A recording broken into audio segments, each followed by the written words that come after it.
2040 आहे. मी इयत्ता 6वी मध्ये शिकतो. मी आज तुम्हाला आई कुठे काय करते या विषयावर भाषण देणार आहे.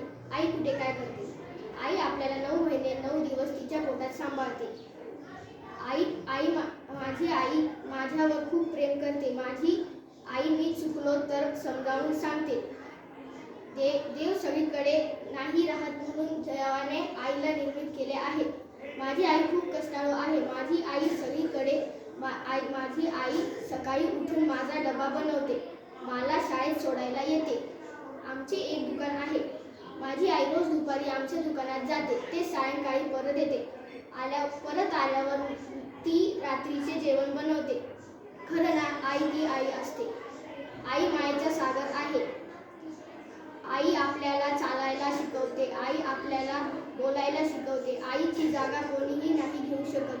आई म्हणजे दैवत. आई म्हणजे निसर्ग. आई घराचे दर्पण आहे. आई आपल्यासाठी किती दुःख सहन करते ते आपण विचार करू शकत नाही. धन्यवाद.